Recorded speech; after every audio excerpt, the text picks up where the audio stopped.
Hi everyone, welcome to the Late Night Connection. This is Jay, your host, and today we have an amazing story lined up for you.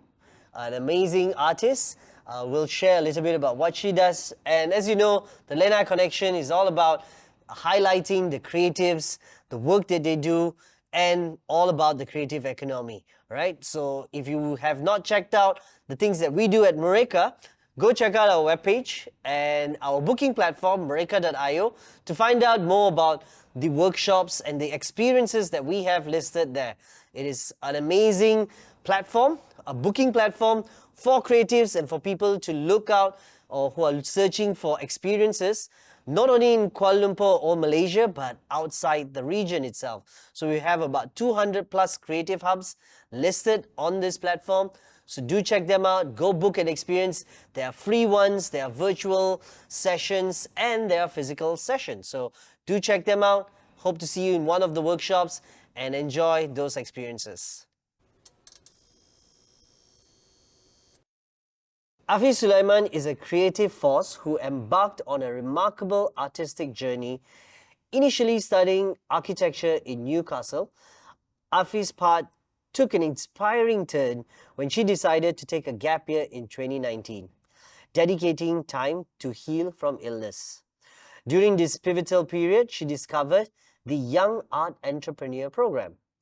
During her interview for the Young Art Entrepreneur Program, she shared her captivating idea for the storybook about Fat Nasi Lemak. Her concept resonated so strongly with the interviewer that she received a placement offer on the spot. Afi's artistic journey has taken her to diverse platforms. Her distinctive style seamlessly blends paper collage with mix of traditional and digital techniques, creating visually stunning and emotionally resonating artworks. Recent highlights in Afi's career includes a showcase at GMBB and a collaboration with renowned brands like Mosri.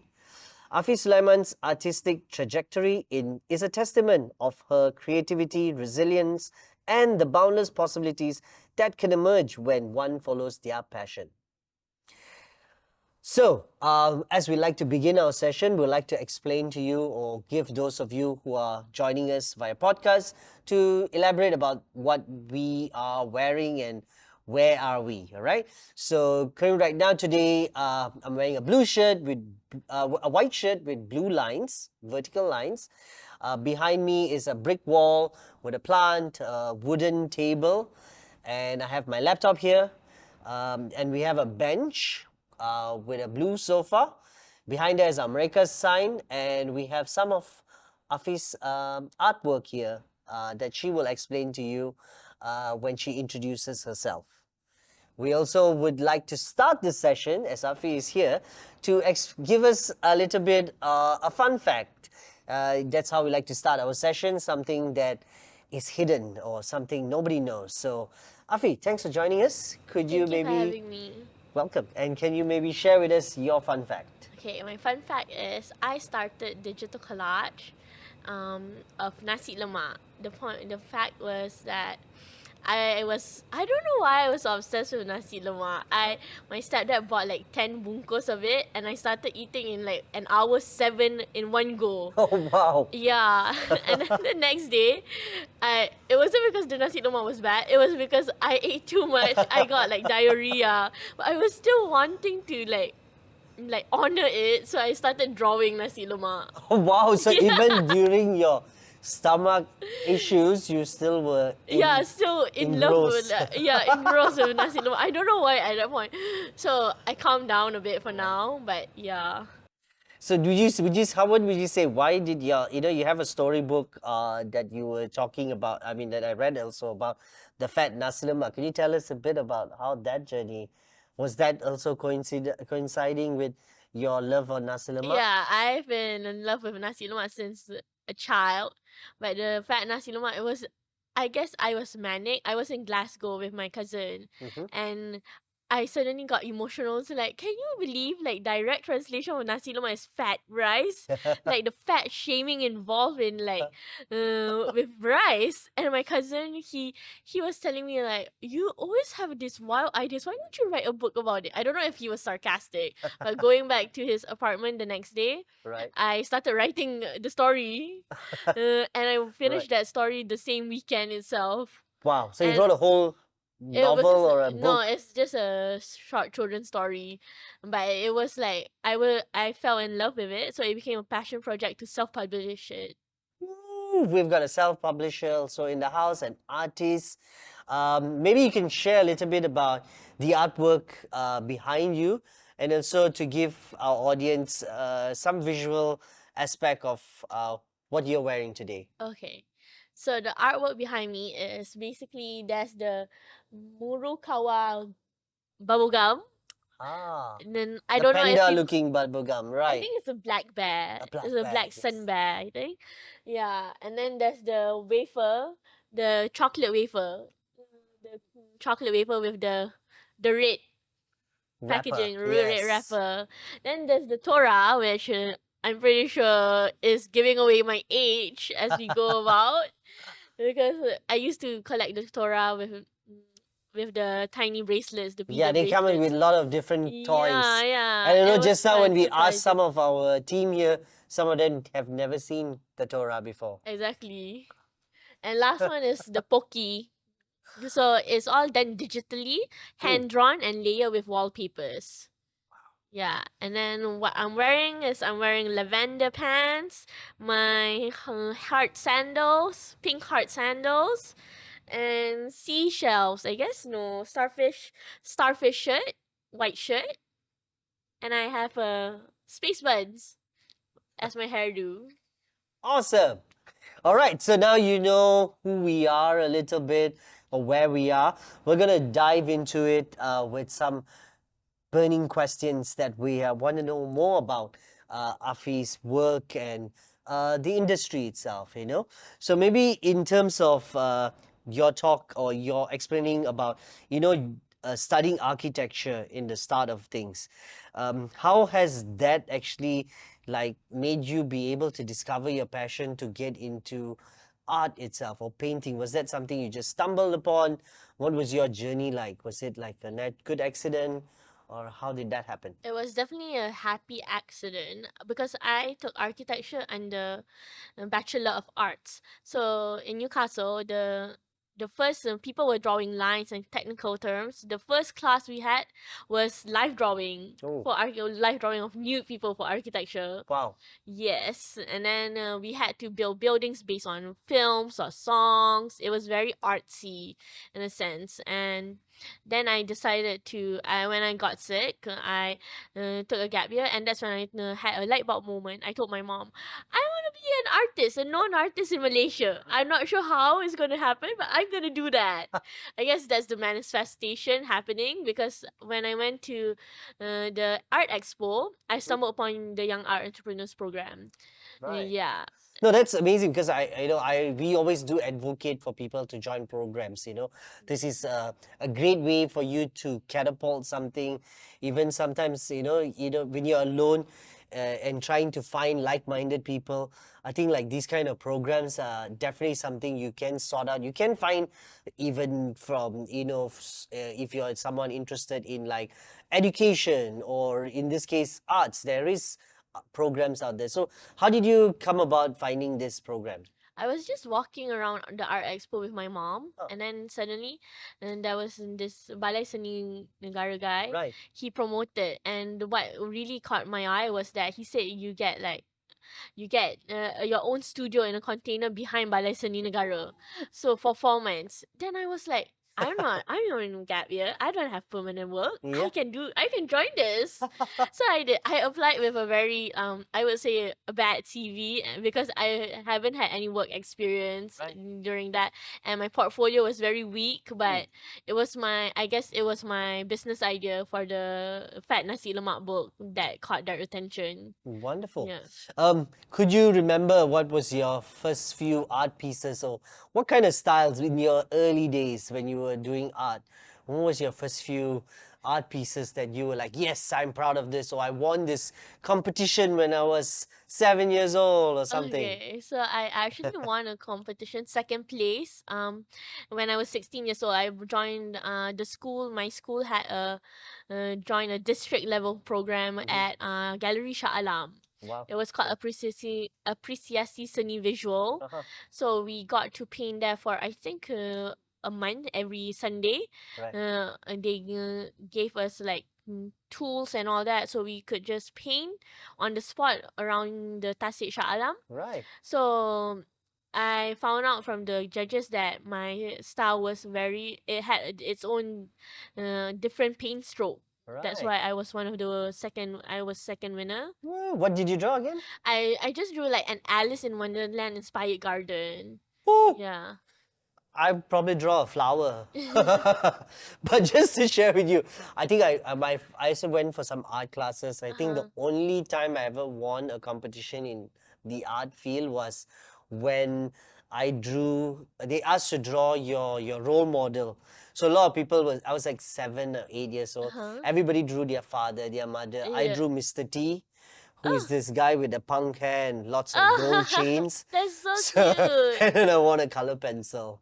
So that was my most only art Achievement, but achievement it's that a I've done. valid achievement. Yes, I did it. Now I just do abstract. I throw things and like I try to make sense of it. We have an innovation lab where we do a lot of products and design. So see. that's like really, really, like intricate design work, and that's quite fun. There's different mediums in that way. Okay. So in terms of your kind of style, maybe you can explain a little bit more for someone who's not tried this. Because like you mentioned, there's techniques, there's strokes, there's different things. Maybe you can share a little bit about your style a bit. Okay. So I actually explore. I like exploring lines, colors, and texture. Uh, I started wanting to do paper collage. Okay. But paper collage, honestly, I have chubby fingers. I cannot cut intricate details with a cutter to save my life. Okay. But I do love drawing. So I tried drawing on my iPad digitally, but I still wanted that extra texture and colors pop out. So that's when I experimented by layering the wallpapers. And it turned out nice. It turned out popping. So that's the technique. My style is very whimsical. It's very nostalgic as well. It has that sense of naivety and innocence, and that I feel like we need in this world because the world is such a scary place. And I also take inspiration from my subject matter is mostly local culture, Malaysian local culture, especially food culture. But I also take inspiration from Western art styles. That's why it's not really the style is something that can be appreciated by both East and West, modern and traditional. Yep. Yeah, because I imagine there's so many different art forms, styles. So it's good to hone your skills and be the master of your craft. Yes. And it's great looking at the artwork that is on display here. It looks almost 3D like, lifelike. Yeah. And pretty cool. I just wondering, top of my head, how much would one of these sell? Okay, this one, the 1 times 1 feet is actually just 300. 300. So any of these pieces are about 300. Yes. Okay, so this is about what size canvas? 1 times 1 feet, so around 30 times 30 centimeters. Nice. Yeah. Yeah. And then a lot of people mistake it as watercolor. And like they will be like, "Can you teach me watercolor?" I don't do it, but you do. I don't know how. Okay, maybe then talking about that, have you ever taught any of these techniques to anybody? Yes, I do. I actually teach kids as well, Wow. like online, virtually, as well as physical classes, one-on-one. You can do it virtually. Yes, I can do it virtually because you can just share your screen. So kids have done it like around 8 years old to 10 years old. Yeah. So teaching is also another thing that you can do, and that's great. I mean, don't just be a master, teach the skills. Lead the next people to like discover their journey. And yeah, that's a great way. Nice. So I want to go back into the Young Art Entrepreneur Program that was conducted by the National Art Gallery of Malaysia. Can you tell us a bit more about the experience, about the program, and how that helped to shape your journey?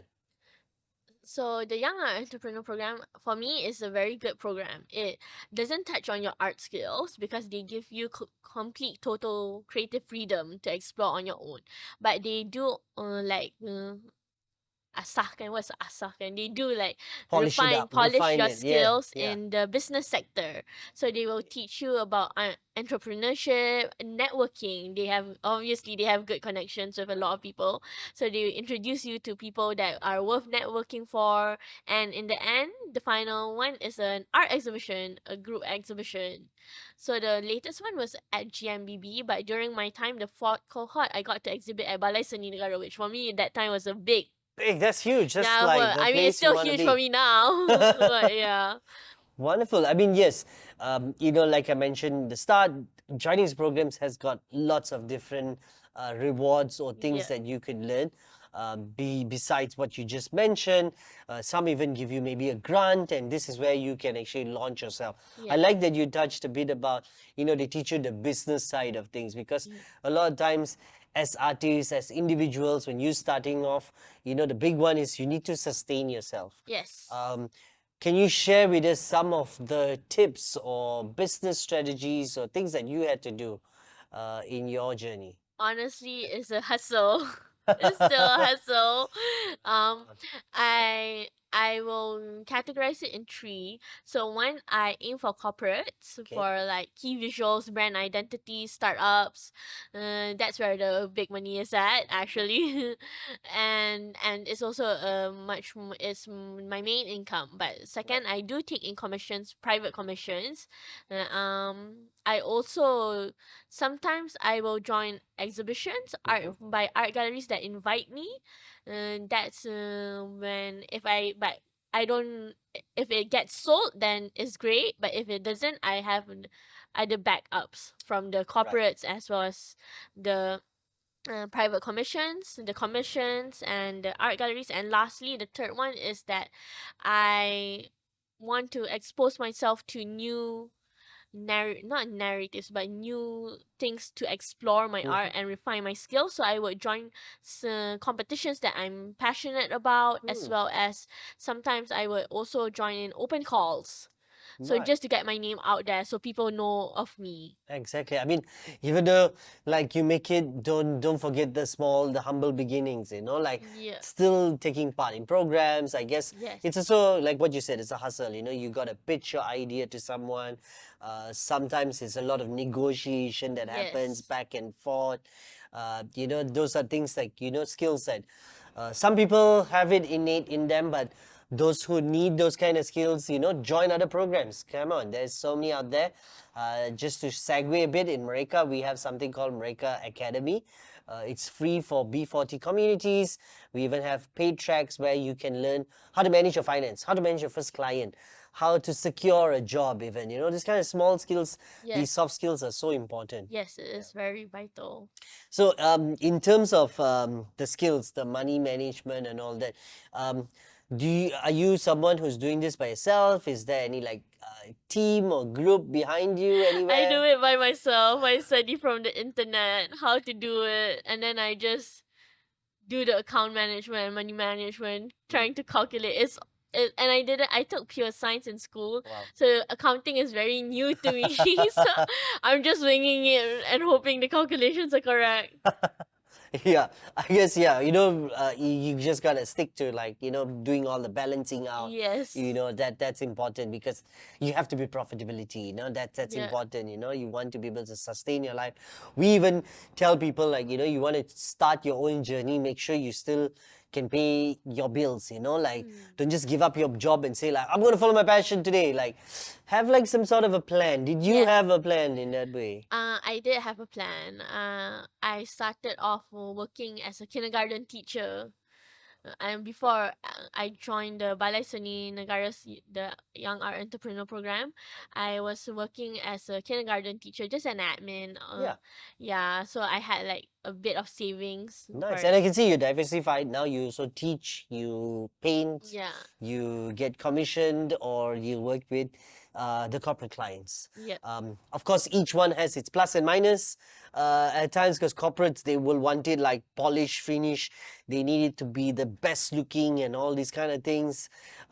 They basically ask more than they're paying sometimes even. Yeah. And then individuals, they're very much more different kind of client, Yeah, right? but I guess I'm grateful because my corporate clients, they reach out to me, so they give me a lot of creative freedom. Uh, but I would say, like, if I were to reach out to them, then it will be a different case because they Yeah, obviously they're I had to reach out, so they're probably not as interested. sure. Yeah. Yeah, I guess then you need to pitch to them, so they need to know why, and they don't have that Yeah, and then that's when knowledge. they'll be like, they actually like someone that they can probably is too expensive, so they try to ask me to imitate theirs, that Hmm. creative style when I pitch to them. So that's why for corporates, I would usually wait for corporates to Them to approach come. me first. Okay, Yeah. good that you have like those strategies in place, and then you work to what you can do best, and you're your own company in a way. You're Yeah. running I do. every I have side. my own SSM. Oh, wonderful. Nice. Yeah. Yes. That's important. Make sure to register yourselves. Like Yeah.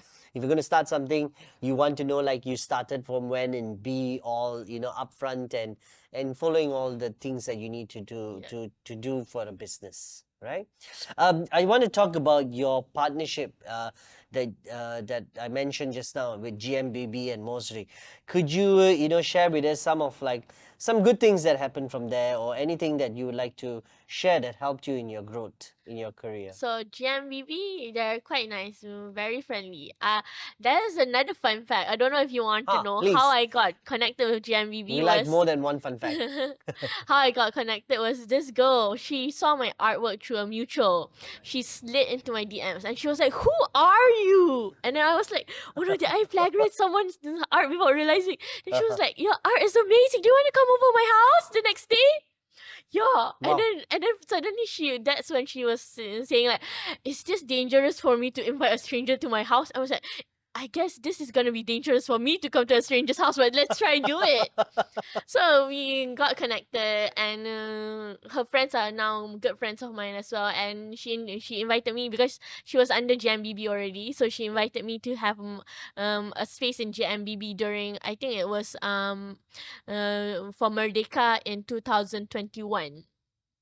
So GMBB really I had my paper collage workshop that time, and it was quite popular. So GMBB kept in touch with me. Wow. Yeah. Yeah, I mean, going to somebody's house, yeah, maybe in the first few ones you could have just met in the cafe, but Yeah. I guess you sense Yeah. good vibes, So Yeah. Actually, the So cafe that- was a better idea now that I think of it. Yeah. maybe go for Nasi Lemak, All right. It's great that, partnerships like this is super important, like it helps you to catapult things to different areas that you don't even know that you have potential or Yeah, possibilities. so Mozari is also similar. It was also random because like art faculty and one of the co-founders of art faculty, her name is Era Fazira. Oh. So it's not the Era Fazira. So when she emailed me, I was like, "Is this a scam?" But it's not. It wasn't a scam. So she got me connected with Mozari. That got me connected with Kinokuniya. Okay. So And what did you do with them? Like, what kind of work did I they... did a notebook cover. It's still on sale until September. Pre-order. Go check it out. Yes. So I just want to know, like, concept-wise, because I'm also interested in the trainings. We run a lot of trainings. A lot of our clients come to us and tell me, like, "Jay, I need workshops. What do you have?" So we normally ask the creatives on our hubs. Just want to find out, like, a collage workshop, how long will it take and how much does it cost, maybe? Okay, collage workshop for me usually takes 1 hour. 1 hour for a very tiny paper. Okay. Because like if I give them a big paper, they will feel the pressure. I've had even the tiny paper, 1 hour for them, they feel the pressure. During the Monterey event at La Porte, they were like, "This is not enough time." Yeah, some people take a lot of time. Yeah, They which is really totally okay. perfectionist, Yeah. They're like worried to make it look not so great. Yeah, I Yes. can imagine. And digital collage is usually around 2 hours. Okay. So the paper collage is quite okay. The pricing is around 25 ringgit. Oh. For a group. Not per pax. Per in a pax, way. not Yeah, per yeah. group. Yeah. Yeah. And I guess digital, they need to bring their own computers and then, Just an iPad or tablet with like as long as you can draw and clip masks, that's yes. totally okay. Yeah. Wonderful. But then sometimes if it's one-on-one and they don't have an iPad, and I will let them borrow mine. Okay. Yeah. Nice. Maybe I'll talk to you more after the Okay, show can, sure. to see what we can do, maybe. Right? I want to go into some parts of support. Family is important, and you've spoken a little bit about how your mom, just put you into art classes, and then Yes. your whole journey of doing architecture to switching to becoming an artist that you are today. How important is family support, and what kind of support did you get with your family Okay, or friends in it? family support system is really important. When I got into, my parents have been very supportive of my education. They've been like, I would say they weren't as bad as a helicopter parent, but they were still a helicopter parents. They were very supportive when I went to Newcastle. I was sick, and that's why they didn't mind me taking a gap year. Then I came back and I wanted to continue my architecture studies, because after I healed, the world got sick with COVID. No. So I didn't continue Newcastle. Right. I decided to go back home permanently, and I tried applying for University Malaya Ah. for architecture. Well, I got into law. Oh. And I was already balancing my art career that time. So my parents were like, "Do you want to be a lawyer?"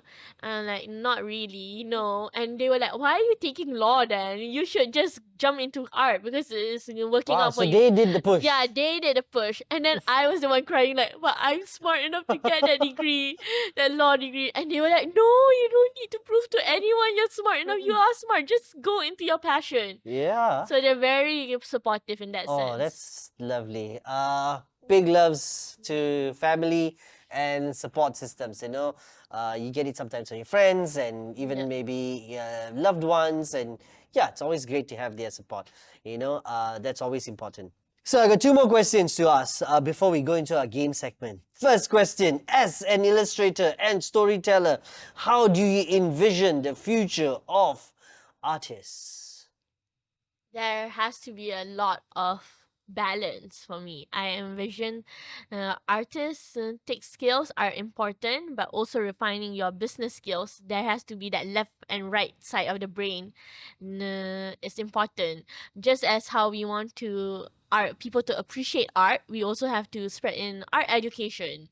So that's how I envision the world, especially in Malaysia, how we're progressing, having more art education, so people understand how to appreciate it. It's not just about saying you love that art, but it's also respecting and loving the artist that made that art. Wonderful. Okay, my last question, maybe you touched a bit about it, but let's see whether you got anything additional to talk about. Is there anything, what do you see happening in the future of art?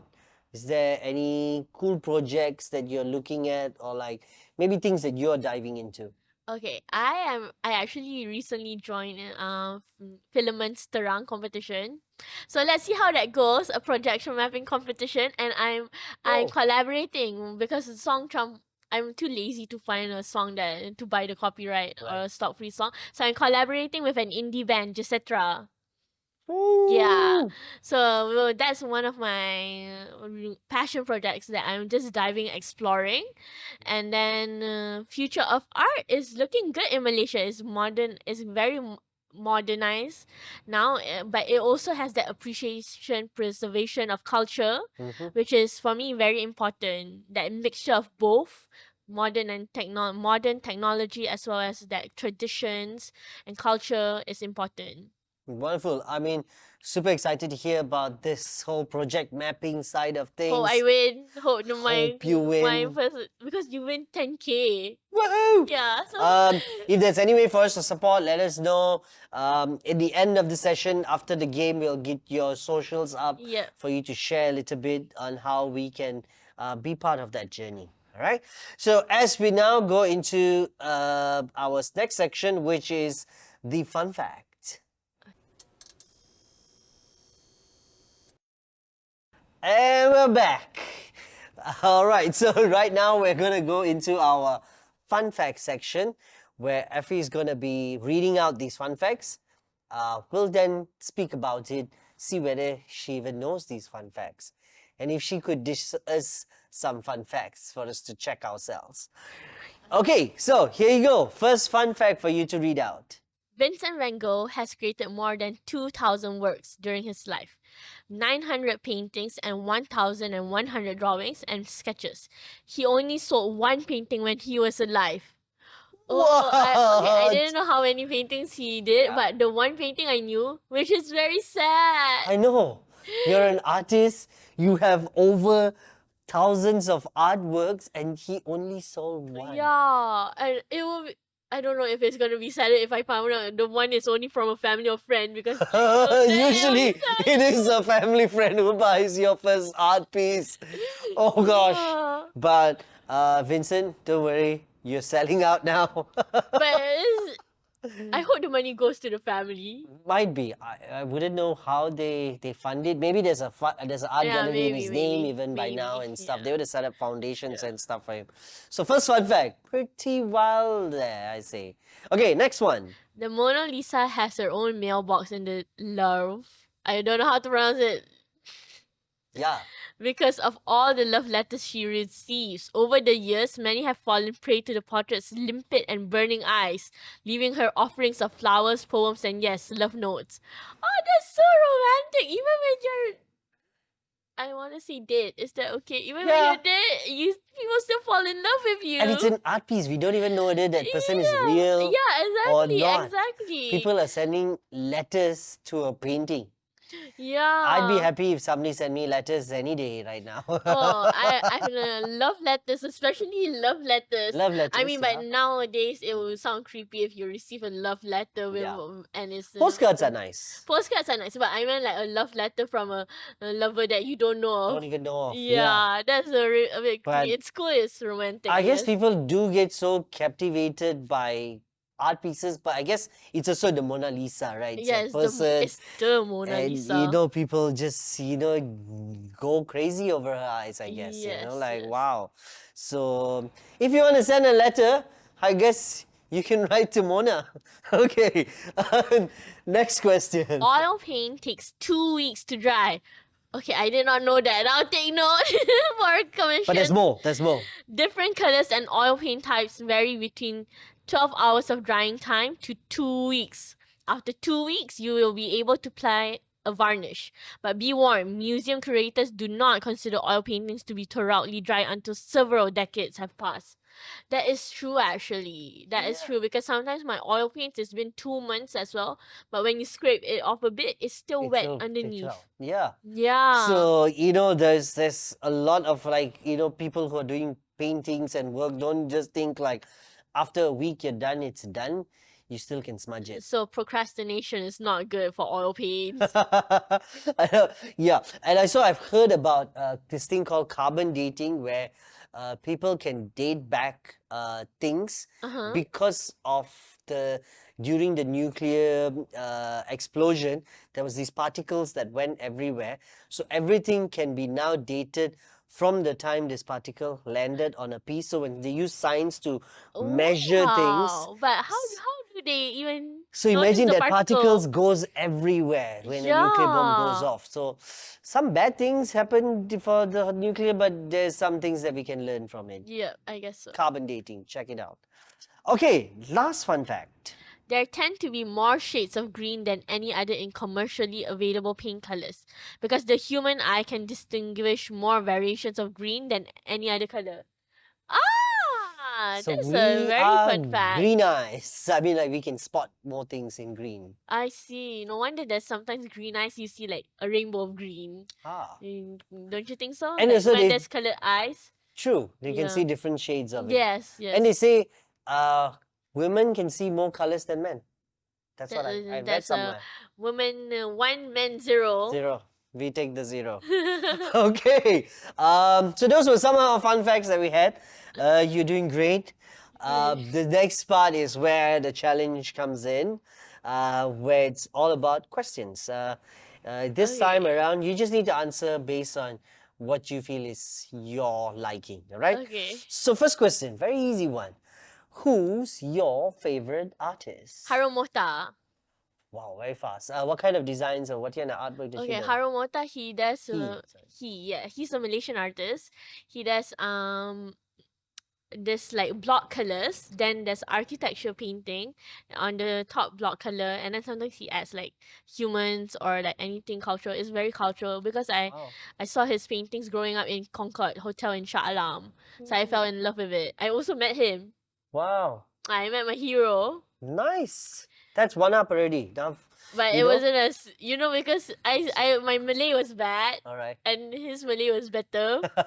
It wasn't as I hoped for. I So you struggled. Nasi Lemak rojak it lah. I couldn't talk to him properly because when you meet your heroes, you get starstruck. I Yeah. know. I just end up smiling and like, Yeah. hi. Yeah, that Photo? was me. Why photo now? So it's okay. What we'll try and do is maybe we'll try and tag him in our post Oh, and see whether okay. he follows us or watches this video. And we'll see what we can do. All right, next question. B2B or B2C? So do you like doing business to business, that means to corporates, or business to clients, like everyday people? Business to corporates. Corporate. So that's B2B, right? Cool. Next question. Selling my art for money or getting fame and recognition for my artwork?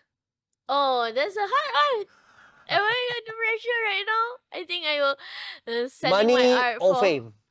selling my art for money. Money! Because I think like I'm not after fame. I want to be if you know me kind of person. Okay.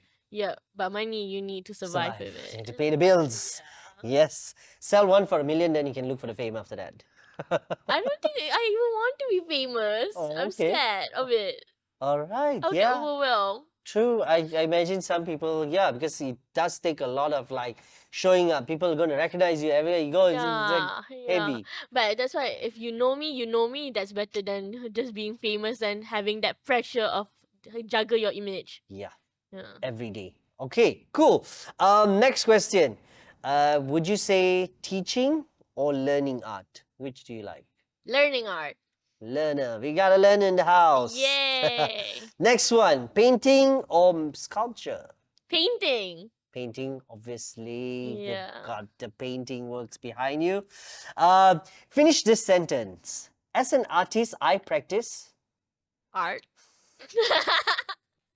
As an artist, As an artist, I practice art. I'm checking the audience here. The people who are recording us, they are on the floor laughing too. We accept. Laughter is points. Blank staring at your face is no points.